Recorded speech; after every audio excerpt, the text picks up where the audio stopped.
के जब गए तो हिमालय में गुफा के अंदर वहां जाकर के देखा बड़ी सुंदर वहीं पर गंगा जी बह रही है और बड़ा सुंदर वहां उपवन बगीचा है, सुंदर पहाड़ पर्वत, मन लग गया। बहुत सुंदर जगह है, यहाँ तो बैठना चाहिए, तपस्या करना चाहिए। मन लगा और मन लगा तो बैठ गए तपस्या करने के लिए। तपस्या करते करते कुछ समय निकला।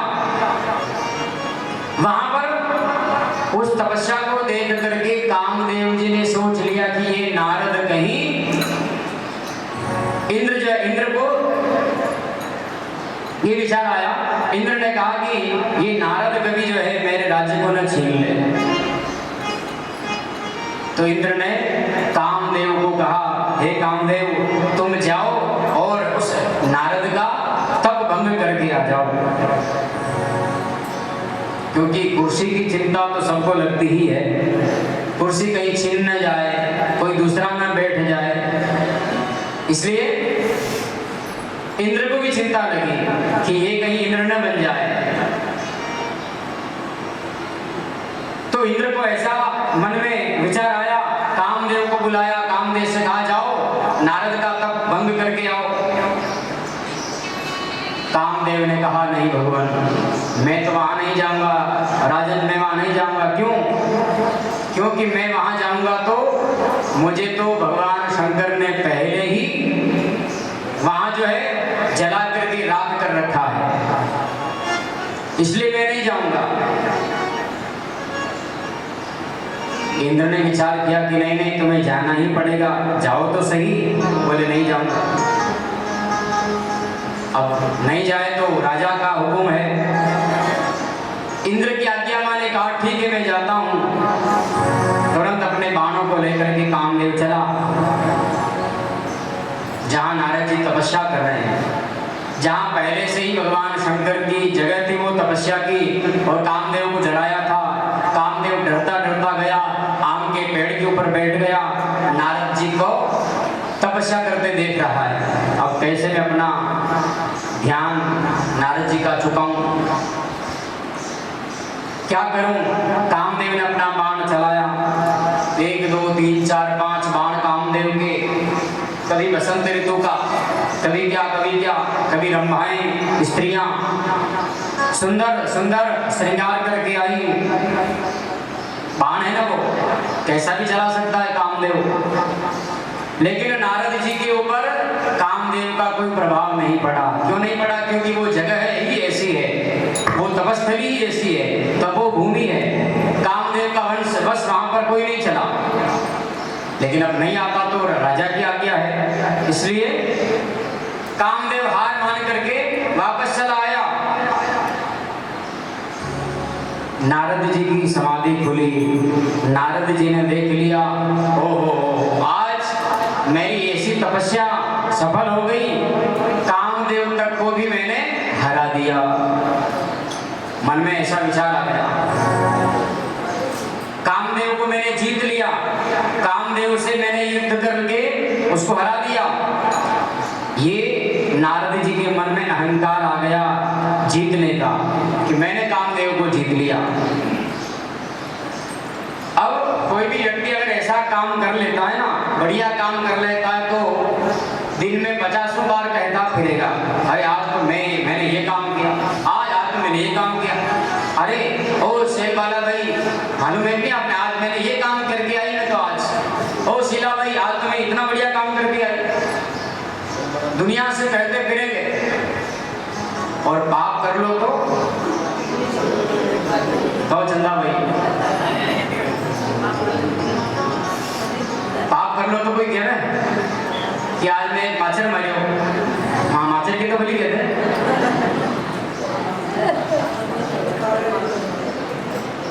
तो पाप को हम छुपा देते हैं और पुण्य को उजागर करते हैं, लेकिन ऐसा नहीं होना चाहिए।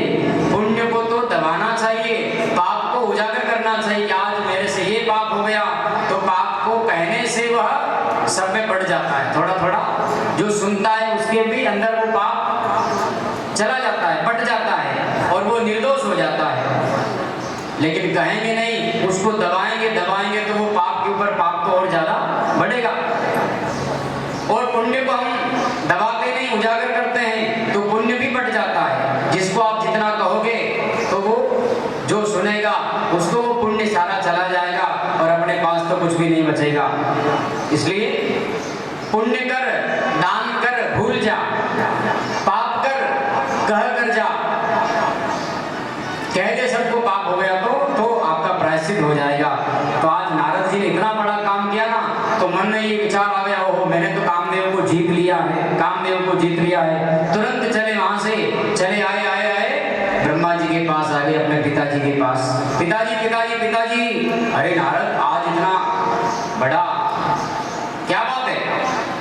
बोले पिताजी मैंने कामदेव को जीत लिया है, मैंने कामदेव को जीत लिया। अच्छा, लेकिन ब्रह्मा जी ने कहा बेटा ठीक है तुमने कामदेव को जीत लिया, कोई बात नहीं, ये बात तेने मेरे से कही, लेकिन अब भगवान को जाकर के मत कहना,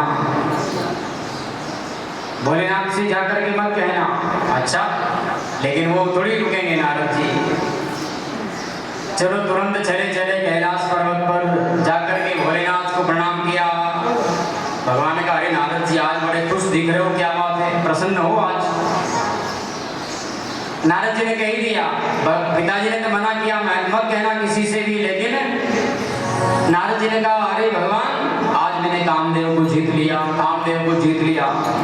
भगवान भोलेनाथ ने कहा अरे तुमने तो बहुत बड़ा काम कर दिया, अरे नारद जी बहुत अच्छा काम किया, ठीक है किसी से कहा तो नहीं? बोले हाँ मेरे पिताजी को कह करके आया और मैंने आपसे कहा, भगवान भोलेनाथ ने मना कर दिया कि अब किसी से मत कहना, लेकिन वो रुकने वाले थोड़ी है,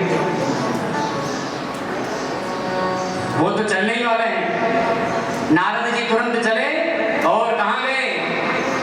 वीणा को बजाते हुए, हरिगुण गान गाते हुए, श्रीमन नारायण नारायण नारायण, श्रीमन नारायण नारायण नारायण, भजन नारायण नारायण नारायण, भजन नारायण नारायण नारायण, बोलो नारायण नारायण नारायण, बोलो नारायण नारायण नारायण, विष्णु नारायण नारायण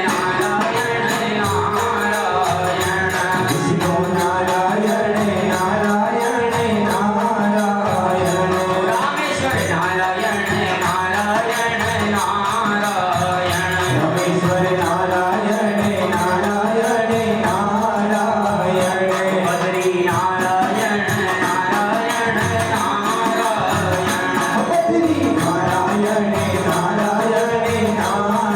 नारायण, लक्ष्मी नारायण नारायण नारायण, लक्ष्मी नारायण नारायण नारायण, राम नारायण नारायण नारायण, राम नारायण नारायण नारायण, एक बार कर वीणा गावत हरिगुण गान भगीना, जय जय राम, श्री राम जय राम जय जय राम, एक बार कर वीणा नारद गावत हरिगुण गान भगीना, श्री राम जय राम जय जय राम, श्री राम जय राम जय जय राम, श्री सिंधु भवने मुनिनाथ जहत श्रीवास श्रीमाता, श्री राम जय राम जय जय राम, श्री राम जय राम जय जय राम, श्री राम जय राम जय जय राम, श्री राम जय राम जय जय राम, श्री राम जय राम जय जय राम,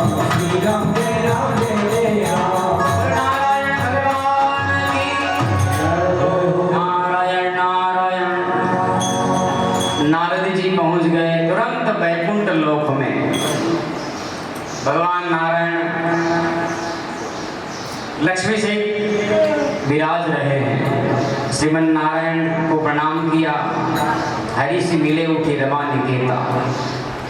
भगवान लक्ष्मीपति नारायण नारद जी से मिलते हैं, प्रणाम करते हैं। नारद जी से पूछा, नारद जी आप आज इतने सहर्ष बड़े प्रसन्न चित्त दिखाई दे रहे हो और बहुत दिन हो गए आपको आए भी, इतने कहाँ दिन गए इतने दिन आप कहाँ गए थे बताइए? भगवान तो सब जानते हैं, फिर भी नारद जी का मन ले रहे हैं, पूछ रहे हैं आप कहाँ गए थे, इतने दिनों में क्यों आए, कहाँ रहने लग गए आजकल? तो नारद जी ने कहा कि भगवान, अरे मैंने आजकल जो है तपस्या करी थी और तपस्या करके मैंने कामदेव को जीत लिया, कामदेव को जीत लिया, उसके ऊपर विजय प्राप्त करी है। भगवान ने कहा, अरे नारद जी आपने तो बहुत बड़ा ऊंचा काम कर दिया, कामदेव को जीतना कोई सहर्ष नहीं है, सहज नहीं है, फिर भी आपने कामदेव को जीता, अरे बहुत बड़ा काम कर दिया आपने तो। भगवान जान गए कि नारद के मन में अहंकार का बीज पैदा हो गया है।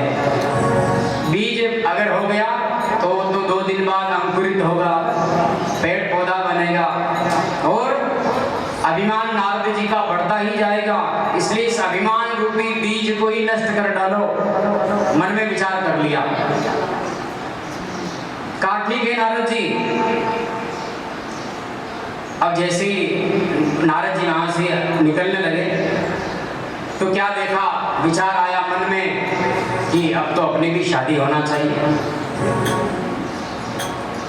मन में ये विचार आ गया, तुरंत बदल गया भाव। पहले तो कामदेव को जीता, लेकिन अब मन में विचार बदल गया कि अब तो शादी होना चाहिए। ऐसा विचार आते ही भगवान ने माया रचाई, विष्णु भगवान ने माया रचाई, बड़ा सुंदर एक नगर बसा दिया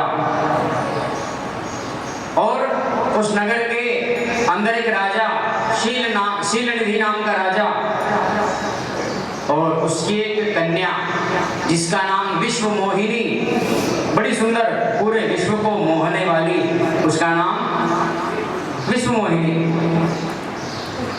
भगवान ने बहुत बड़ा सुंदर जो है नगर वो बसा दिया माया का, और रास्ते भी बड़े सुंदर सुंदर, चौराहे बड़े सुंदर सुंदर। कितना वो नगर बसाया, 400 कोस का जो नगर भगवान ने बनाया ना, वो 400 कोस का। 400 कोस माने 15 किलोमीटर है, 4 दिया 12 है, 1200 किलोमीटर कि 12 किलोमीटर खतर है, गणित कम आवे मैंने, 1200 है ना। इतना बड़ा भगवान ने जो है नगर बसाया था। अब वहाँ जो है बड़े बड़े राजा महाराजा जा रहे थे। नारद जी रास्ते में जा रहे, विचार किया कि राजा सब कहाँ जा रहे हैं। वो पूछा, सुनो सुनो कहाँ जा रहे हो? बोले राजा शीलनिधि के यहाँ ये नगर दिख रहा है, बड़ा सुंदर नगर, यहीं पर एक राजकुमारी विश्व मोहिनी, उसका स्वयंवर है, वहां हम लोग जा रहे हैं। जो सबसे सुंदर होगा उसी के साथ में उसके गले में वो कन्या वरमाला डालेगी। नारद जी ने सोचा कि चलो अपने भी चलो तो सही, देखने तो चलो। ऐसी माया के चक्कर में नारद जी पड़ गए और गए। जाकर के देखा तो वो हो कितने राजा यहाँ पर बैठे हुए हैं, राजा का सिंहासन लगा हुआ है, सुंदर विश्व मोहिनी वो कन्या है। नारद जी ने विचार किया कि इस कन्या से तो अपना विवाह होना चाहिए, बड़ी सुंदर है। स्त्री में क्या है, माया है, और नारद जी माया के चक्कर में पड़ गए। सोचा कि अब जो संसार में सबसे सुंदर है ना, कौन है? वो भगवान नारायण है, श्याम सुंदर है भाई। जिस नारायण ने, श्याम सुंदर ने स्त्री जाति को बनाया है, इस विश्व मोहिनी को बनाया है, और ये इतनी सुंदर है, तो वो परमपिता परमात्मा श्याम सुंदर, वो कितना सुंदर होगा। इसलिए नारद जी के मन में ये विचार आया कि चलो उनके पास ही चलें। और भगवान का तो नाम ही क्या है, तारणहार है वो तो, जिनका नाम इतना बढ़िया है, जो विश्व में ऐसे सुंदर स्त्रियों को बनाता है, तो वो कितना सुंदर होगा। नाम है तेरा तारणहारा। क्या है भजन वो?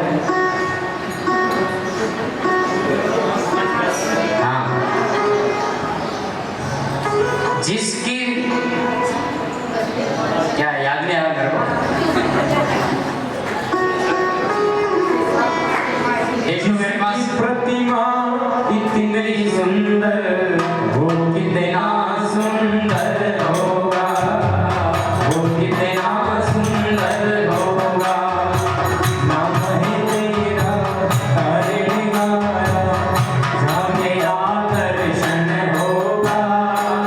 जिसकी प्रतिमा कितनी सुंदर, वो कितना सुंदर होगा, वो कितना सुंदर होगा।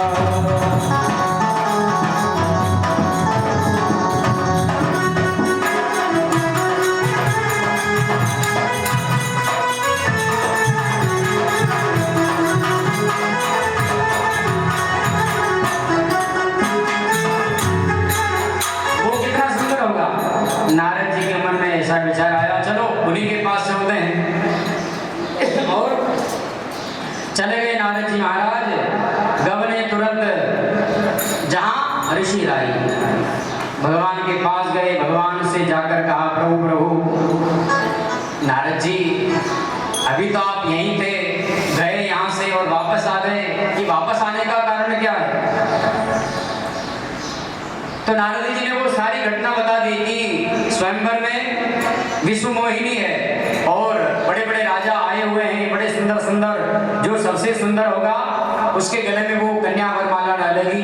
तो हे भगवान, आज के दिन केवल आपसे मैं कुछ मांगने आया हूँ, बोलो क्या चाहिए, जो चाहिए सो मांग लो। भगवान नारद जी ने कहा कि ठीक है प्रभु, अगर आप देना ही चाहते हैं तो आप मुझे हरिशन मांगो, रूप, अपना रूप आज के लिए मुझे उधार दे दीजिए। भगवान से अपना रूप ही मांग लिया। ओहो, भगवान ने विचार किया, फिर नारद जी माया के चक्कर में पड़ जाएंगे। वो माया की स्त्री है, माया का नगर है, माया के सब लोग हैं, और ये माया के चक्कर में पड़ेंगे तो फिर डबल हो जाएंगे। इसलिए उस माया से निकालने के लिए भगवान ने अपना रूप तो नहीं लिया, और मरकट बदन भयंकर देहि, अपना रूप तो नहीं दिया, और भगवान ने बंदर का चेहरा बना दिया, बंदर बन गए। अब अपना चेहरा अपने खुद नहीं देख सकते हैं, जब कांच नहीं होगा तब तक नहीं देख सकते। भाई मेरे गाल पे क्या लगा है मुझे थोड़ी दिख रहा, जब तक कांच में नहीं देखेंगे तब तक मालूम नहीं पड़ेगा, उस समय कांच था ही नहीं। तो नारद जी को भगवान ने बंदर बना दिया। उधर भगवान भोलेनाथ ने विचार किया कि नारद की दशा कैसी होगी है, जरा अपने ही दूत को साथ भेज देता हूँ। भगवान भोलेनाथ ने अपने दूत गण को नारद के साथ कर दिया कि ये आखिर कहेगा क्या, करेगा क्या, देखो तो सही। अब बंदर का चेहरा नारद जी का, चले गए सभा में, और सबसे पहले आगे आगे कुर्सी खाली पड़ी थी ना, वहीं आकर के नारद जी बैठ गए कि कन्या सबसे पहले आएगी तो यही मेरे ही गले में माला पहनाएगी। अब जो लोग थे, दूसरे राजा आए थे, बड़े बड़े राजकुमार, सब देख करके नारद जी को हंस रहे, लेकिन कोई बता नहीं रहा है कि तुम्हारा चेहरा कैसा है। वो गण भी, शिव जी का गण जो भेजा था भगवान ने, वो गण भी दूर खड़ा देख रहा है। अब कन्या वरमाला लेकर के चली, देखते देखते घूमते घूमते नारद जी को छोड़ के आगे चली। फिर नारद जी ने देखा शायद मेरे तरफ इसने देखा नहीं, कुर्सी से उठे, दूसरी खाली थी ना, वहां जाके बैठ गए। फिर देखा तो समझ में नहीं आया। उधर भगवान स्वयं लक्ष्मीपति भी राजकुमार के रूप में आए हुए विराजमान थे। वैकुंठ से भगवान भी नारद जी का ये कौतुक देखने के लिए स्वयं आए, और जैसे ही चले, वरमाला कन्या लेकर के चली जा रही, चलते चलते साक्षात भगवान नारायण वहां पर बैठे थे। भगवान के गले में उस विश्व मोहिनी ने माला पहना दी। लक्ष्मीनाथ भगवान की। जैसे ही माला पहनाई और नारद जी ने देखा हो ये कौन व्यक्ति है, मैं तो सबसे सुंदर मैं हूँ और विष्णु से मैं उनका रूप तो मांग करके लाया था, सबसे सुंदर तो मैं हूँ, कौन हो सकता है। गण जो थे ना शिव जी के गणों ने कहा महाराज अपना चेहरा तो जाकर के देखो दर्पण में, अपना कैसा चेहरा, बंदर जैसा चेहरा लेकर के आए हो, जरा देखो तो सही। अब नारद जी ने देखा कि चेहरा कैसा, मैं तो बहुत सुंदर हूँ, विष्णु से रूप मांग करके लाया था, मेरे समान कोई सुंदर नहीं। बोले आप सुंदर नहीं, आप तो बंदर हो, मरकट हो, मरकट। क्या कहा? अरे हाँ जाओ देखो चेहरा अपना। नारद जी ने तुरंत चले वहां से, पानी भरा था, पानी में अपना चेहरा देखा, बंदर का चेहरा नजर आया। अब तो नारद जी का पारा चढ़ गया, क्रोध आ गया। ओहो, उस विष्णु ने मेरे साथ इतना बड़ा छल किया, मैंने तो रूप ही मांगा था, कोई धन दौलत थोड़ी मांगा था, और मुझे बंदर बना दिया। देखता हूं उसे अभी। क्रोध भर करके भ्रिकुटी तन गई, आंखें लाल लाल हो गई, क्रोध भर करके तुरंत चले आए। अभी मैं उसको श्राप दे देता हूं। कौन है? नारद जी क्रोध करके चले जा रहे थे, रास्ते में उधर से भगवान लघु से इस मोहिनी को लेकर के आ रहे। दुल्ही